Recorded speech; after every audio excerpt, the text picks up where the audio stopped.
എടി നമുക്ക് കളിക്കാൻ പോയാലോ? എടി എനിക്ക് ഇത്രയും നമ്പേഴ്സിന്റെ സ്ക്വയർ കണ്ടുപിടിക്കാറുണ്ട്. ഞാൻ അത് ഗുണിച്ചു വരുമ്പോൾ തന്നെ ഒരു സമയമാവും. Find the square of 50, 25. ഇതാണ് സിമ്പിൾ ആയിട്ട് നിനക്ക് ഞാൻ പറഞ്ഞുതരാം. ഇവിടെ നമ്മൾ 25 എഴുതുക. ഇവിടെ 10 പ്ലേസിൽ കിടക്കുന്ന നമ്പർ ഏതാ? 1 കഴിഞ്ഞുള്ള നമ്പറോ? 2. ഇപ്പൊ 2 × 1 2. ഇതിന്റെ സ്ക്വയർ ആണ് 225. അടുത്തത് 25.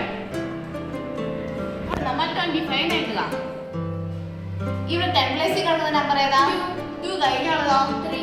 അത് രണ്ടും ഗുണിക്കുമ്പോൾ നമുക്ക് എത്ര കിട്ടുന്നേ? 6 എഴുതുക. ഇതിന്റെ സ്ക്വയർ ആണ് 625. അടുത്തത് 35. ഇവിടെ നമ്മൾ 25 എഴുതുക. ഇവിടെ 10 പ്ലേസിൽ കിടക്കുന്ന നമ്പർ ഏതാ? 3 കഴിഞ്ഞുള്ളതോ? 4. അപ്പൊ 4 × 3 12. ഇതിന്റെ സ്ക്വയർ ആണ് 1225. അടുത്തത് 45. ഇത് നീ ഒന്ന് തന്നെ എഴുതിക്കേ.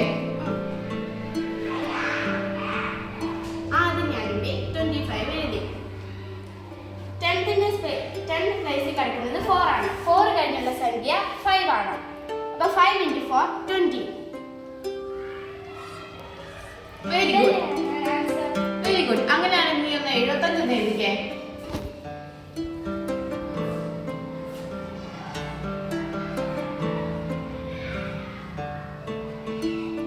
ആദ്യം ഞാനിവിടെ 25 എഴുതി.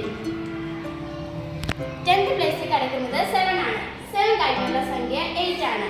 അപ്പൊ 8 × 7 56. ഇതല്ലേ ആൻസർ? കറക്റ്റ്. അപ്പൊ നീ പഠിച്ചതല്ലേ? ഇത്ര ഓൾറെഡി സിമ്പിൾ ആണ്.